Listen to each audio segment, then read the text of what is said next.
Thank you, Oriana, for your Good. presentation. I remind everyone that they could ask the question directly to you right now if they raise their hands on Zoom.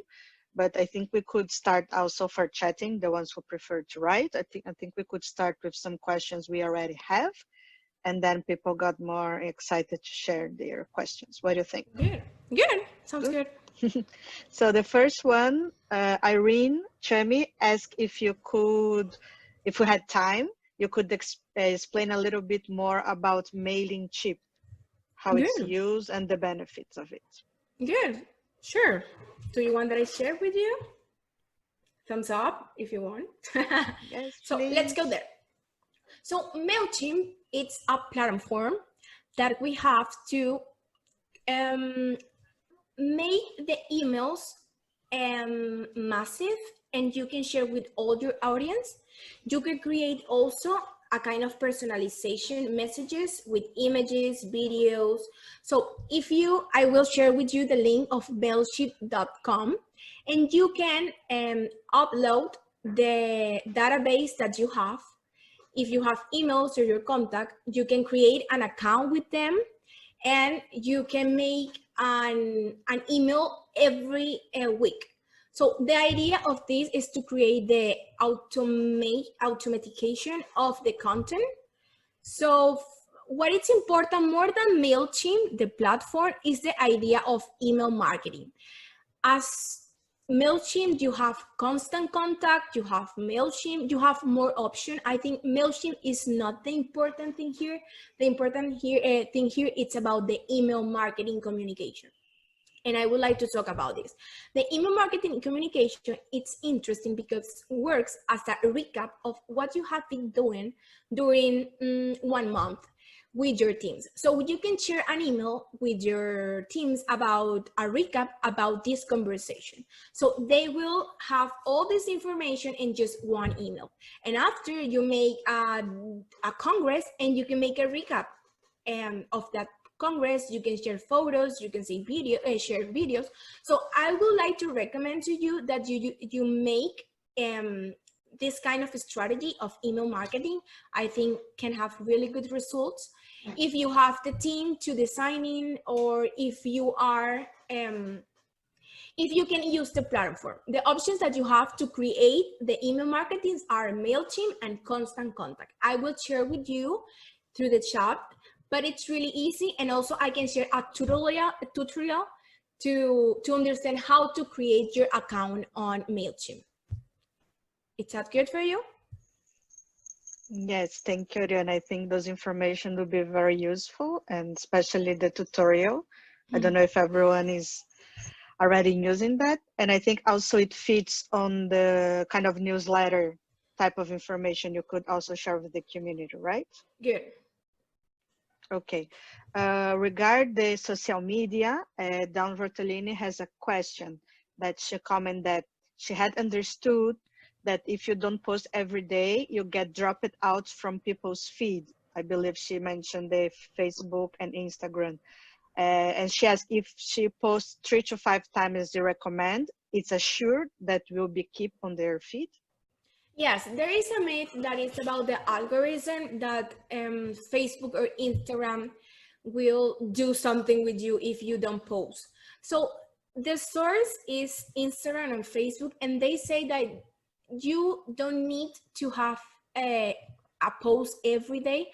What you really need is to have good quality on your post in order to increase the interaction of your audience. So when the interactions of your audience increase, the algorithm on Facebook and Instagram make you more visible.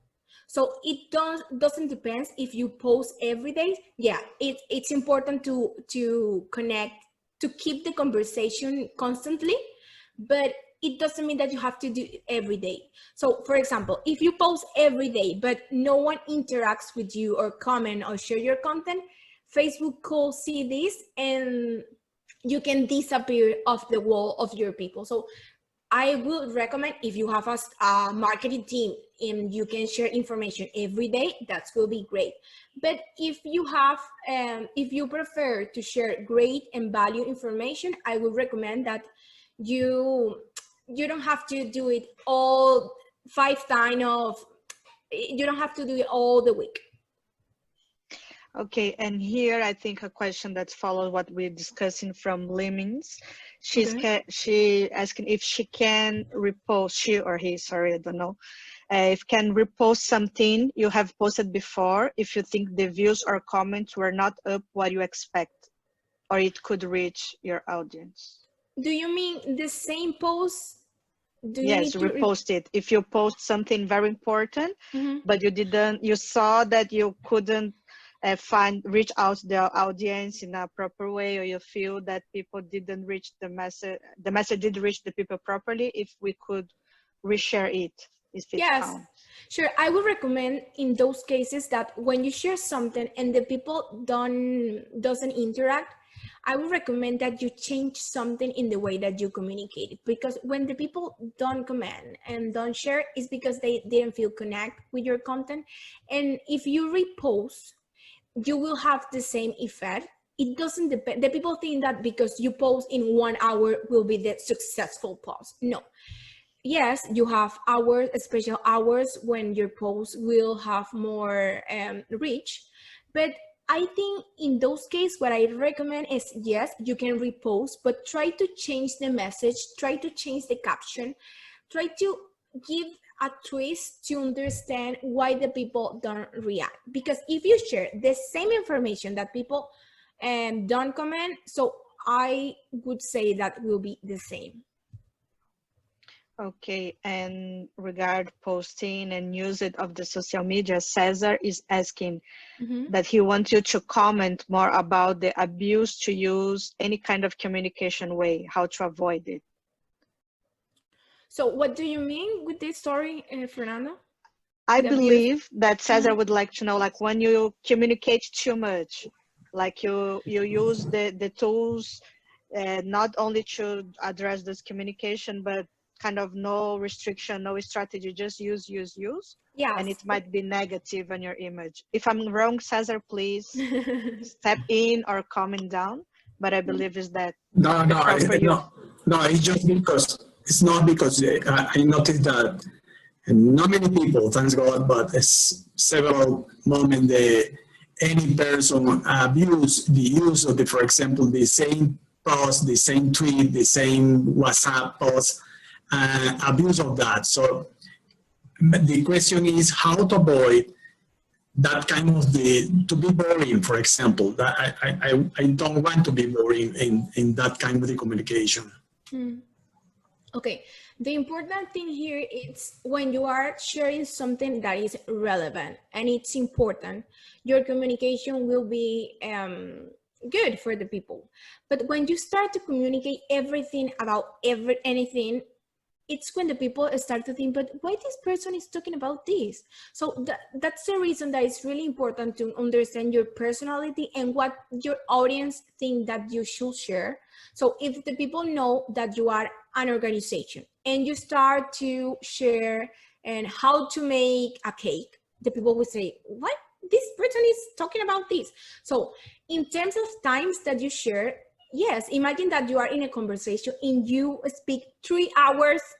It's too much. And it's the same on Instagram or Facebook. When you share too much information, do you remember that I shared with you that you have to be clear, that the people have to remember your quote forever? So that's the idea. We don't need to say the things too many times on internet because there is a lot of information there. What you need to focus is in being relevant, and what the content that you share have to be in a different perspective.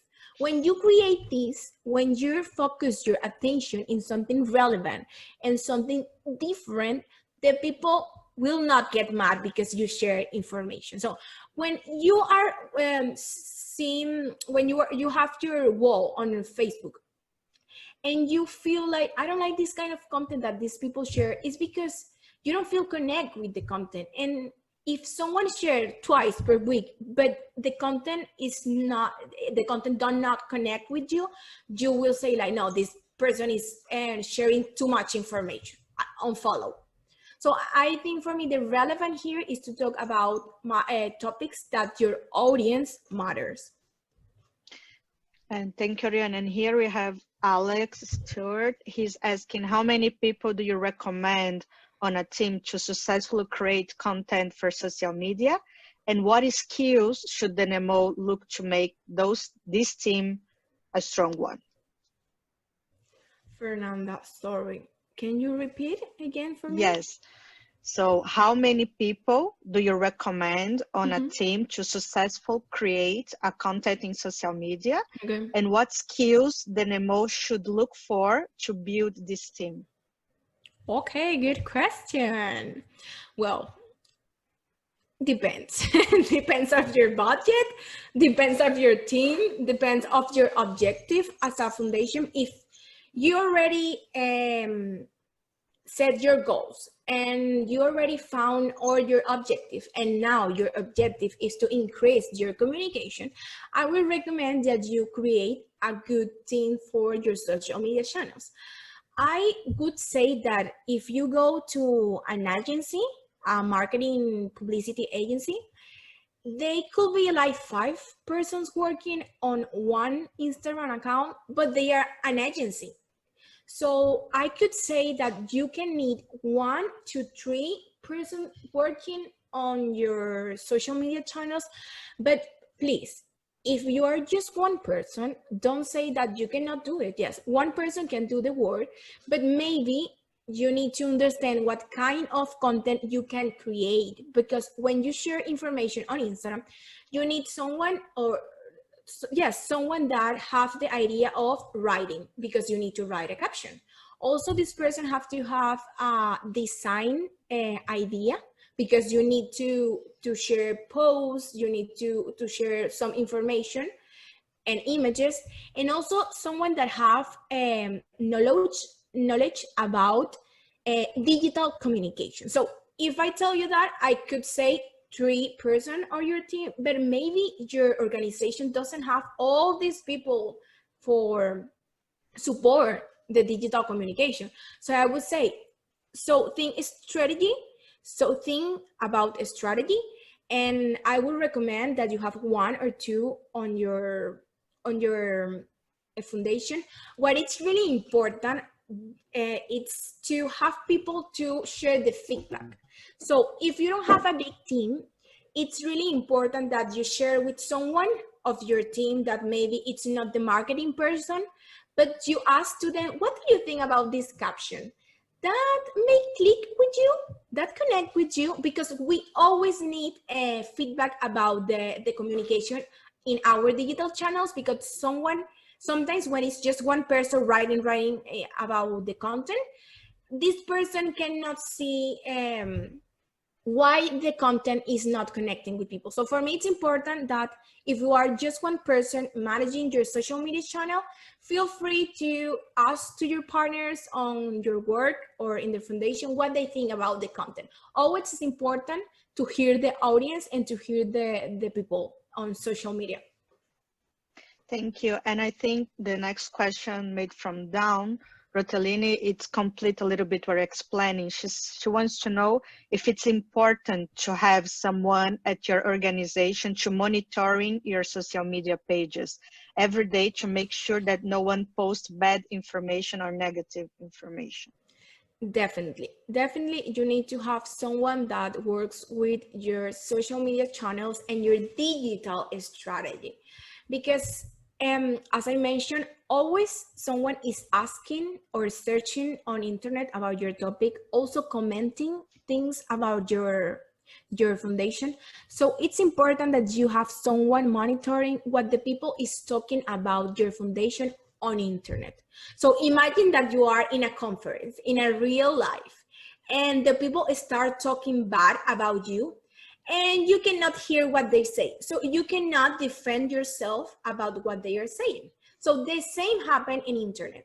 If the people is writing something wrong about you and you don't have the opportunity to defend yourself and to respond to them, you will miss an opportunity to make the conversation clear and show your vision of the situation. So yes, definitely we need to have someone monitoring our social media channels.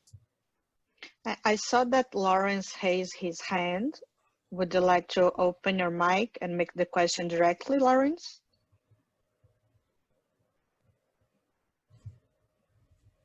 Hi, Lawrence, sorry about that. good. I was in the chat to see the written conversation, and I end up clicking on the hand stuff. So when I saw it, I actually had to put it on back.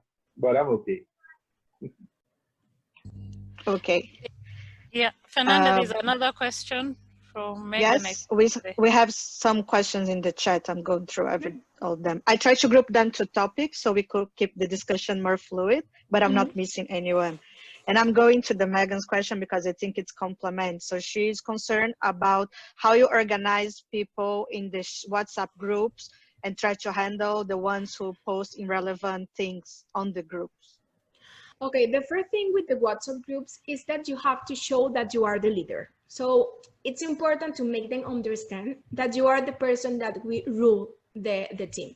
After that, I recommend to you that from the beginning, you share the rules of the group. So everybody can know if they don't apply the rules, they could be out of the group. So it's important to share the rules and the objectives, the reason that you open that group.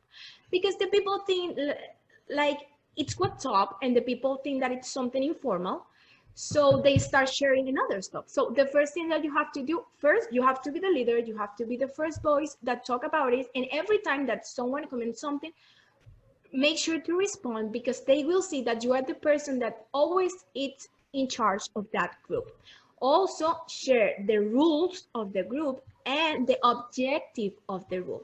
And if you have a problem or a crisis and into the group, please make sure to share with this person in a friendly way that yes, you are working on that and you will support that person on private. So don't make the fight or the crisis so public on the group. Share on the group that you will solve the problem private with that person. So that's important. That's where I would like to add a personal question here before we go through back to regular social media. What is the topics that demands to create a group and what topics you just could use the broadcast list? Because I didn't know that tool from WhatsApp and I think it could avoid the creation of multiple groups for multiple message sharing. But what kind of content you believe it's important to create a group and what kind of content we could use just the broadcast list? I would say that the broadcast list works more when you want to share constantly messages to this audience and keep them informed in a topic, but you don't want to keep all them together because you know they are busy. And also you don't need that they share the feedback with all the team. You just need to inform them about a situation. So we can create a active communication broadcast list, and I will share directly with you tips about digital marketing. So it will not give you the chance of share with your colleagues or your partners about what you think about the video that I share, but the communication will be directly. And this is what I want. I don't want that all of you share how do you think or how do you feel with the video. No, I don't want this. This is not my objective. My objective is to communicate something that I'm doing. So that's the reason that I use the objective of keep the hemophilia conversation during the pandemic. So when you create the broadcast list, you need to communicate something, but you don't want to communicate the same for everybody. Because remember that if we want to connect with people, we want to talk from their interests. So if we talk about what they really care, we can connect with them. So imagine if I share with family members about 3 apps that make your conversation with your patients more proactive. So family members, they don't really matter about this topic. So, but if you send this information to your doctors, they will be, they really appreciate this information. So the idea of the broadcast list is to communicate ideas, but you don't want that they interact between them. Thank you. And talking about the content and share information, Kyle asked if there is a particular time of the day you post to reach more people. Okay, there is a huge idea of if you post at certain time, you will have the success on internet. Well, first, the people say that when you post on those hours when people is not working, for example, at the morning, when people is getting lunch, or when they go out from their works, the people used to connect more on their phones. But this changed first with the pandemic. We are not working at the same time, so this is not an option. And the second thing is that now on Facebook and Instagram, you have your own analytics, and your analytics share with you what is the time that your audience get connected. So you don't need to think that, oh, my audience is having lunch, so I will post something. No. You need to see on your statistics the time and the day of the week that your audience is connected. So you can understand, because it's not the same that if your audience are kids, are children's, the timing that they are on the phone. So it's important to understand your own analytics in order to find the best hour to communicate your post. And this is a tool that it's free and available for everyone who manage a social media platform? Correct. The only thing that you have to do is, first, you have to create a fan page. You have to create a professional profile. It is not available for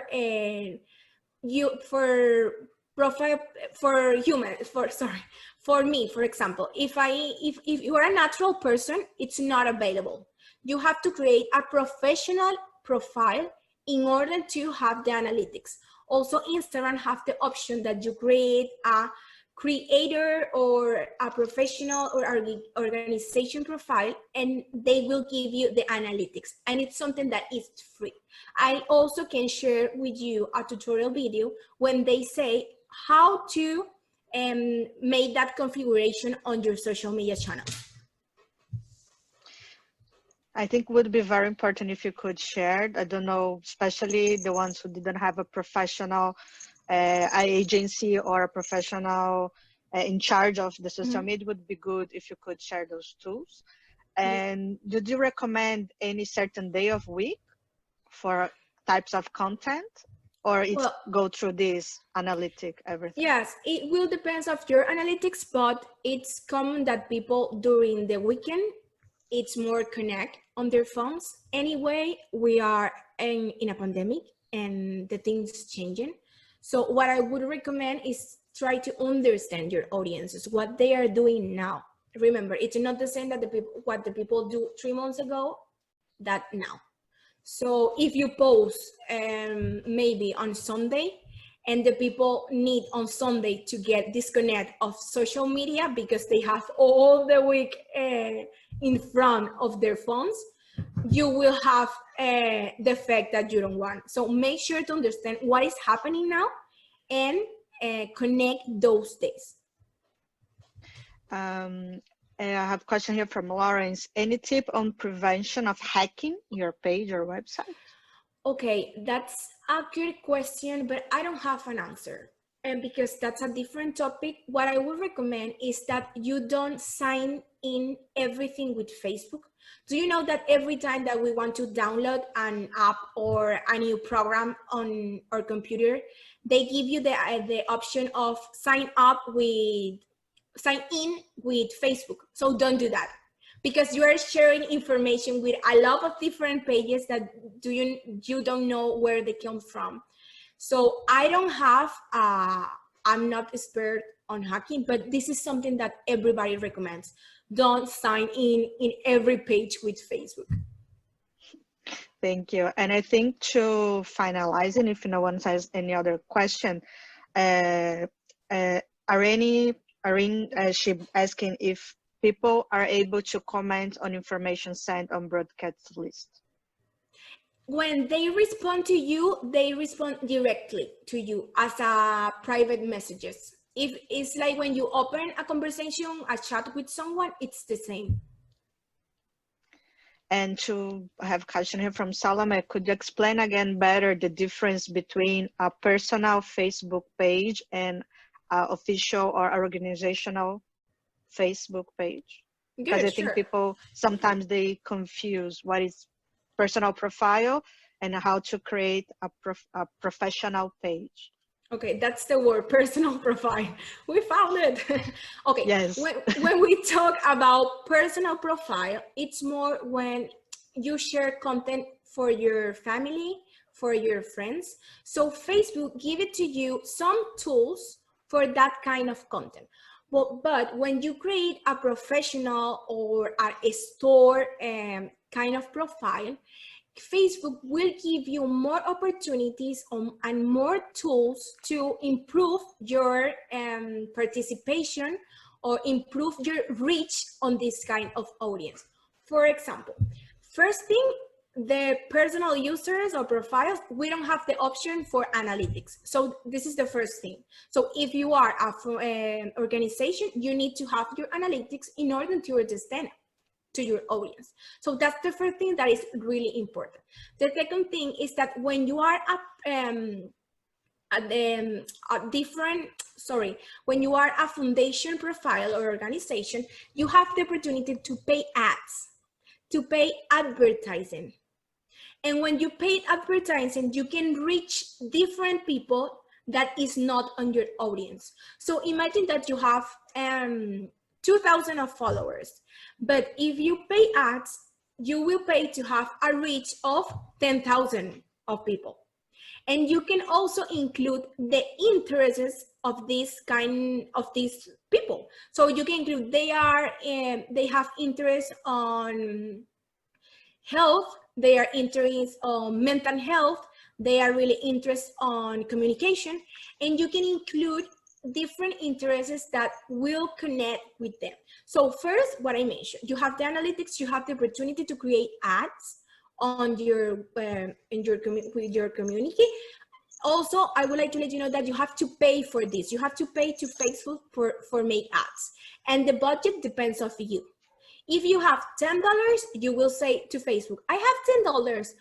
And how many people can I reach with $10? And Facebook will tell you, well, you can reach 10,000. No, I have $50. Facebook will tell you, oh, you can reach 70,000. So it will depend of your budget.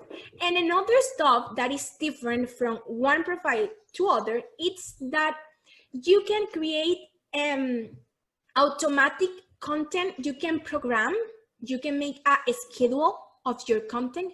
For example, you have 4 posts for the entire week. So you can make a schedule, you can program those posts, and you don't need to post on real time when you want to share. So it's important because Facebook and Instagram create this kind of profile to make your life easier when you are a creator of content and when you work for these kind of things. It's me, if I want to share a picture with my family on my Facebook, I don't need to schedule this kind of content. And when you are a business, they call a business profile. When you have a business profile, yes, you need to program and schedule the content that you would like to share. Thank you. And I think we could close the discussion and the question session with Megan's question. She's asking if an organizational page created under a personal profile is okay, or it should be independent. I would recommend that you create a business profile because it will give you more tools. And it's the same. I mean, it's the same in the way that you can manage. You just enter to Facebook and you post information. The only thing that you have to do is to change the configuration. But for you, will be almost the share. So I will optimize the process And I will recommend to you that use the business profile. And also it will give you a professional image as a foundation.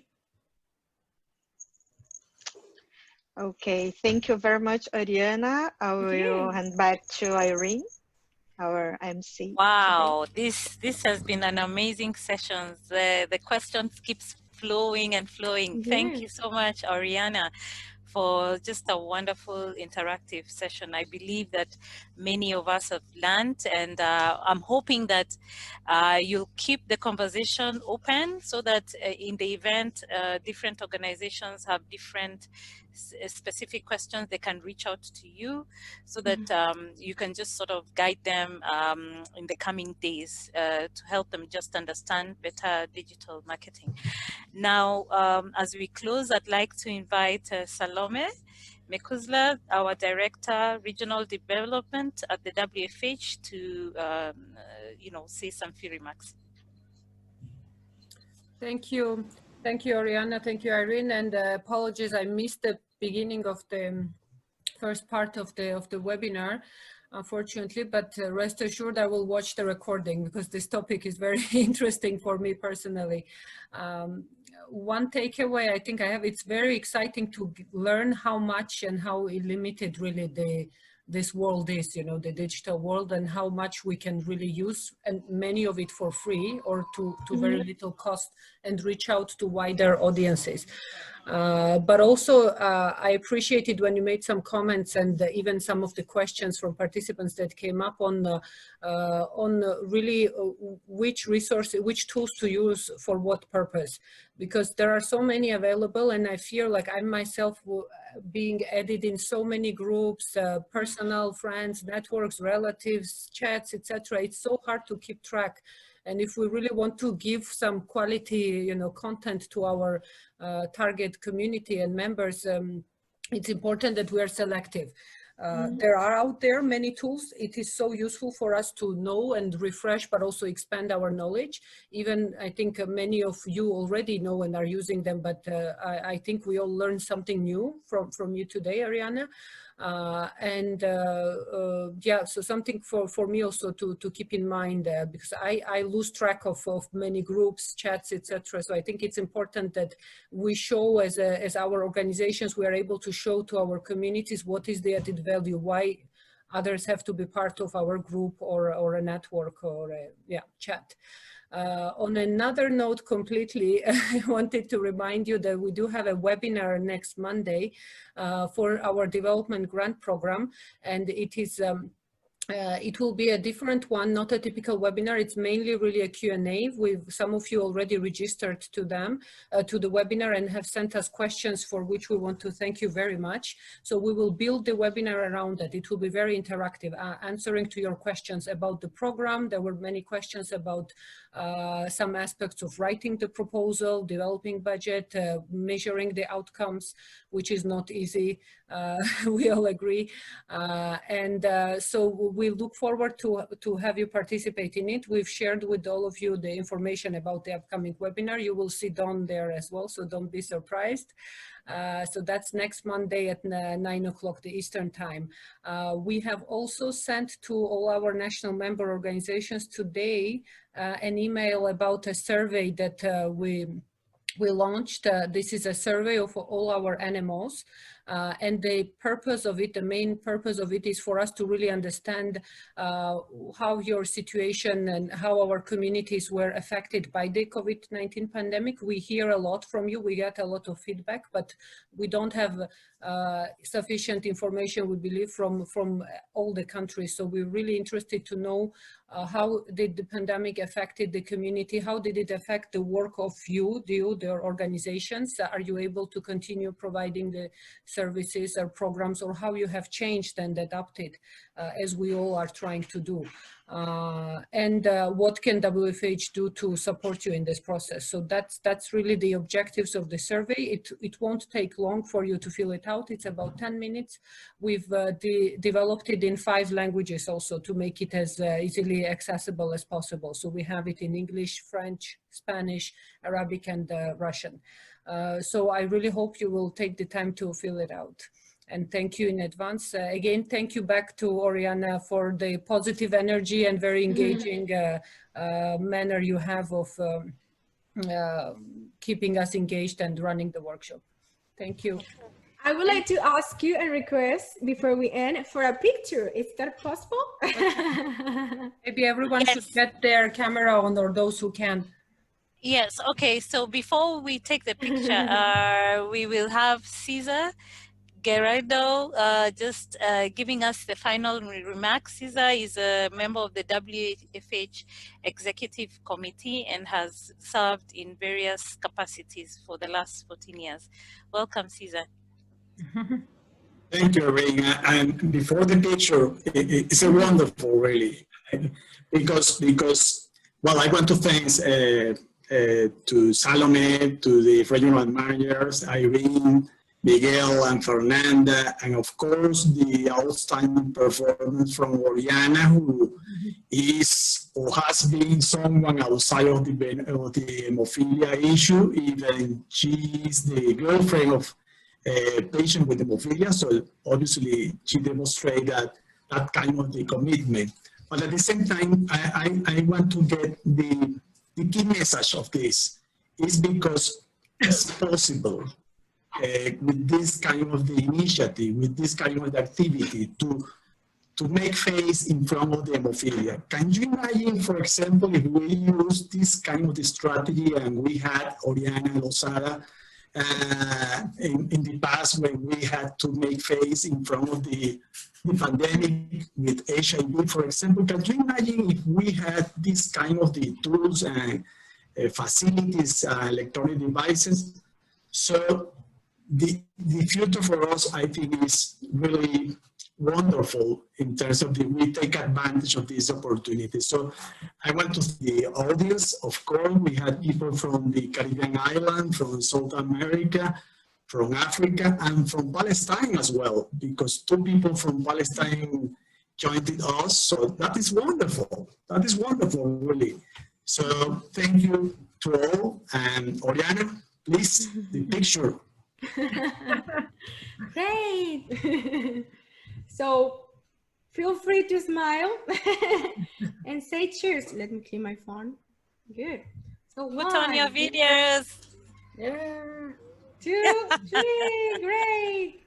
Let me take a picture of the next page because we are 2 pages here. Just smile again. 1, 2, 3, smile. Let me go to the next one. Smile again. Good, really happy to be part of this. Thank you all for taking part. As I mentioned before, there's an evaluation that will be sent to you. Please take time to fill it because it's important for us to have your feedback, and that feedback will help us improve on our future webinars. But we really appreciate your interaction, your participation. Please feel free to communicate to us if you want any additional information or feedback. Oriana will be there for some time to just help us. And thank you very much. Dawn, do you want to say something quickly? Yeah, thank you for everybody. It's so good to see that it does not matter that we can't all be in one place together. You know, that we are all still very dedicated for the entire community, you know, for all bleeding disorders. And the work that you're doing is amazing. So thank you on behalf of the board of directors, and for those of us with bleeding disorders, thank you for the work that you're doing. Asante sana, and that is thank you, and kwaheri, goodbye, take care. Bye-bye.